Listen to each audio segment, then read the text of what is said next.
Bonjour, ici Jonathan Riendo. Je vais vous parler du matérialisme sémiotique. Aujourd'hui, je vais vous parler des sous-méthodes d'analyse de la méthode architectonique et les sous-théories du matérialisme sémiotique. Je vais les développer plus amplement, chacune de ces sous-théories-là, dans d'autres vidéos. Donc, les sous-méthodes d'analyse, on connaît déjà au moins deux trucs, hein. Le tableau d'analyse morphostructurelle du fait social qui nous permet, simplifié, qui nous permet d'effectuer, d'observer, hein, l'évolution d'un fait social dans un tableau qui ne contient que les Y, donc qui est quadrichotomisé. Puis comment on évalue ça dans le temps, le fait social il bouge de niveau en niveau de l'édifice de la société. Qui est le modèle conceptuel, hein, dans le fond, la matrice complète, c'est le cube au grand complet. Puis, il y a différentes sous-méthodes d'analyse suivant les paramètres activés. C'est-à-dire que les paramètres de l'édifice de la société vont être activés. Dans le fond, quel axe les X, les W, les X, les Y, les Z vont être présent dans l'analyse. Donc, il n'y a que les Y dans l'analyse morphostructurelle du fait social simplifié. Puis, on est à l'extérieur de la société, donc c'est morphologique. Puis, on voit ces sous-structures, c'est-à-dire il y a la structure de signe, puis il y a les sous-structures systémiques chaque niveau d'analyse.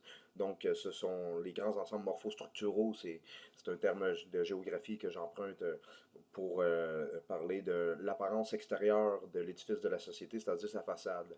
Sa façade qui ne présente qu'un seul sujet. Hein. Il y a moyen de prendre un seul sujet, puis de décrire ses relations sociales, ce qu'il vit, les faits, dans le fond, pour rendre compte de l'évolution du fait social de quelqu'un qui vit quelque chose, un sujet en particulier, par exemple les jinks.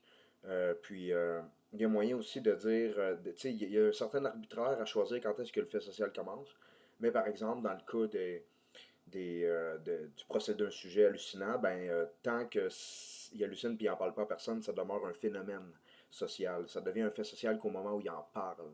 Là, il y a un fait social, Jonathan le dit, il y en a qui le savent, il y en a qui en parlent à leur tour, il y en a etc. Donc, c'est l'évolution du fait social qui faut une certaine honnêteté, puis il faut administrer les preuves de ce qu'on avance quand on fait quand on observe le mouvement réel d'un fait social, ben, ça dépend des données qu'on va récolter. Ça dépend de l'empirique, puis de ce qui se passe dans les faits, puis c'est là qu'on va pouvoir savoir on est rendu où avec le fait social. Donc ça, c'est la méthode d'analyse, la première que j'ai utilisée. Il y a la méthode simplifiée aussi, c'est une analyse en surface, ça. Il y a la méthode détaillée, je veux dire aussi, ça c'est lorsqu'on prend en compte les X aussi, donc la structure du signe, le sujet, la chose, la possession, la subtraction, et etc. pour chaque niveau. Puis ça, ce serait d'entrer dans le détail, là. Ce serait vraiment de dire, puis évidemment, un signe, ça peut activer tout plein de cases. Les cases, ils peuvent pas être comme ça. Ils peuvent juste, dans le fond de votre côté, les cases, ils peuvent pas être comme ça. Ils peuvent juste être comme ça. Parce qu'un signe qui commence au second niveau ne peut pas finir au quatrième. Le signe, il va finir soit s'il commence au second niveau, il va finir soit au second niveau, soit au premier niveau. Donc, il peut juste baisser, il ne peut pas monter à cause du protocole mathématique qu'on peut voir dans les publications que j'ai fait, les images que j'ai publiées sur ma page YouTube. Donc, le protocole mathématique. La matrice, le protocole mathématique, les axes, là, je vous ai parlé de deux analyses. Il y a l'analyse, dans le fond, je l'appelle l'analyse multiniveau, qu'elle soit simplifiée ou détaillée, qu'elle soit surface ou en profondeur, que ça prenne la totalité de l'édifice de la société ou seulement sa façade. Ce qui est sûr, c'est que avec ça, cette analyse multiniveau-là, ben, j'ai pu en tirer la grammaire architectonique ou morphostructurelle du moins, la grammaire que j'ai d'habitude, c'est juste les Y que je prends en compte. Une fois, j'ai pris les X en compte pour déterminer où se trouvent, où apparaissent en premier, du moins, les, les, les, les préfixes et les suffixes de la langue française, pas tous les préfixes et les suffixes, mais je me suis pratiqué avec des mots, puis ça m'a permis de découvrir avec la grammaire morphostructurelle. C'est peut-être plutôt une syntaxe. Il faut que je vérifie ici en linguistique les concepts, OK? Pour être sûr de ce que j'avance. Mais donc, j'aurais découvert une syntaxe en cherchant la loi ontophénoménologique avec le code de la propriété. On a ce qu'on a, la formule grammaticale que j'ai voulu développer logiquement parlant dans l'édifice de la société. Et donc, ça m'a permis de découvrir une syntaxe. Hein, les classes sociales sont toutes pro, sauf le parasite, parce qu'il n'y a pas l'objet, il est bien fertile, il attend, il cherche un emploi, il n'est pas. C'est ça, fait que son rapport au bien fertile, il est négatif, ou du moins passif, il n'a pas le bien fertile. Et il est subventionné par l'État à cause de ça, justement. Euh, donc, puis les travaux non reconnus, c'est la même chose, c'est substructurel seulement, c'est pas infrastructurel. Le jour où ils seront infrastructurels, c'est parce qu'ils auront été reconnus aussi superstructurellement. C'est-à-dire qu'il y a des travaux, ou sinon c'est de la production, c'est infrastructurel plutôt, pardonnez-moi, mais ce n'est pas superstructurel parce qu'il n'y a pas de code du travail pour les travaux ménagers, par exemple, que c'est surtout les femmes encore aujourd'hui qui se tapent la majorité du temps, la plupart du temps, sinon.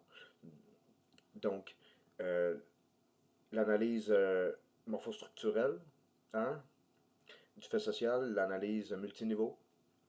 Ensuite, il y a l'analyse sémiotique qui est seulement l'axe des X, hein, la structure du signe, signifieur, signifié, signifiant, signification. Donc, acteur, acté, actant, action, interpelleur, interpellé, interpellant, interpellation, etc., etc.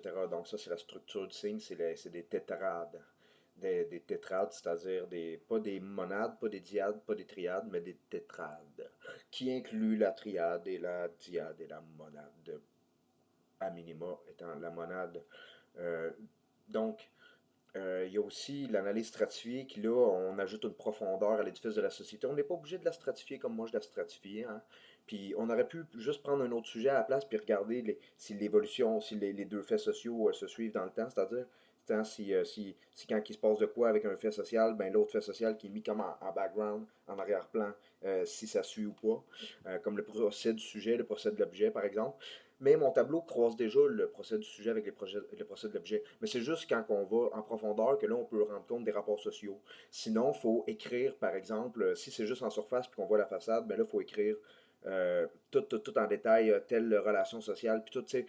Mais on peut en rendre compte des relations sociales en allant en profondeur. Donc, analyse en profondeur. Moi, j'ai fait l'escalier de l'inégalité en pensant à classer les gens de classe dominée à dirigée, à dirigeante, à dominante, par le rapport au bien fertile. Donc, la position objective que les sujets de chaque classe occupent dans un mode de production donné et un ordre social de la propriété qui en reproduit les conditions au-dessus. Donc, qui reproduit les conditions de la production de l'objet, c'est-à-dire de ce qui conditionne notre existence, quoi, et notre conscience. Donc, mais surtout notre existence d'abord en tant qu'on le produit, puis notre conscience en tant que nous avons la propriété de la chose en question. Donc, l'analyse stratifiée, elle ne permet pas de tout voir, mais elle permet de voir en quoi, par exemple, ben, les capitalistes, c'est surtout eux qui vont penser la production avant les politiciens, les chefs d'État, les cadres, les patrons, euh, les managers, ouais, tous ceux, dans le fond, qui sont les banquiers aussi, hein, les forces de l'ordre, tout ce qui est auteur aussi. Pourquoi auteur? Parce que les politiciens, c'est eux qui écrivent les lois, et les lois font histoire. Et quand ils parlent sur la parole, leur parole sur la scène publique, elle est légitime, etc. Donc, c'est juste pour vous dire que c'est ça. Il y a moyen aussi de vérifier, par exemple, les paradis fiscaux, c'est seulement substructurel. Hein? Ou sinon, c'est infrastructurel, mais c'est pas reconnu substructurellement parce qu'ils cachent ou ils font de l'évasion fiscale ou de la fraude. Donc, des choses comme ça permet de rendre compte de certaines choses, ça permet de ne pas rendre compte de certaines choses. Il y en a qui déploreront le concept de la catégorie, la classe, c'est-à-dire parasite. La classe parasiteur, pour moi, c'est pas une manière d'insulter les gens, je le répète, c'est très important pour moi. Il ne s'agit pas de dire que les gens sont des parasites puis qu'il faut les exterminer, c'est pas du tout ça. Là. C'est ça. Il y a aussi la méthode des classes sociales que dans le fond, on regarde de côté, on est à l'extérieur, on n'est pas en profondeur, on est en façade, mais c'est au lieu d'être en façade, ben là, on voit l'anatomie un peu des classes sociales, c'est-à-dire les riches, les chefs, les travailleurs, puis les parasites, ça c'est morphologiquement les classes sociales, mais On est en anatomie, en profondeur, mais on n'est pas forcément dedans. Là, on rentre dedans, puis on vérifie c'est quoi les relations entre les classes sociales. On peut changer, les catégories que j'ai faites sont vraiment pas à jour, hein. Les classes sociales que j'ai faites sont pas à jour, mais c'est libre à vous de voir en quoi l'escalier de l'inégalité, qui est une hypothèse d'inégalité, hein, parce que si la société était pleinement égale, ben là, ce serait la matrice complète du modèle conceptuel qui serait activée ou activable. Euh, donc, plus on se rapproche de l'inégalité, plus ça forme un escalier. Du moins, c'est ce que j'en comprends. C'est l'escalier de l'inégalité, il dépend de la... En fait, il dépend du protocole mathématique. C'est ça, le protocole mathématique. Je dis pas que ma science, ma sociologie, oui, elle est fondée scientifiquement. Regardez, il y a un protocole mathématique, c'est pas ça que je veux dire. Mais c'est quelque chose de très pratique. Je vois pas pourquoi on pourrait pas s'en servir juste parce qu'il faut pas. Tu sais, non, si on a quelque chose de mathématique qui nous permet de mieux comprendre le social, pourquoi pas? Alors, c'est ça. Donc, l'analyse, c'est ça. L'analyse stratifiée que j'appelle et l'analyse des classes sociales. Donc, ce sont des sous-méthodes d'analyse. Euh, la grammaire ou la syntaxe morphostructurelle est un type d'analyse multiniveau. Le procès du sujet que j'ai étudié, l'étude de cas que j'ai fait, le procès d'un sujet hallucinant, c'est une analyse morphostructurelle du fait social simplifiée. Donc, ça nous a permis d'être longitudinal, d'être diachronique. Euh, L'analyse stratifiée nous permet de positionner les gens par rapport à l'objet sur lequel la société fonde sa durée, sur sa production, son appropriation. Est-ce qu'ils n'ont pas le bien fertile? Est-ce qu'ils le protègent? Est-ce qu'ils le produisent? Est-ce qu'ils en jouissent car ils en sont les propriétaires? Etc. etc. On pourrait mettre zéro souffrance puis un jouissance comme extrême de l'édifice de la société lorsqu'elle forme l'escalier de l'inégalité. Donc, ce serait une manière aussi d'introduire dans un cours, hein. On présente d'abord la façade, le sujet en quête de vérité. Puis on parle pas trop de ses relations sociales.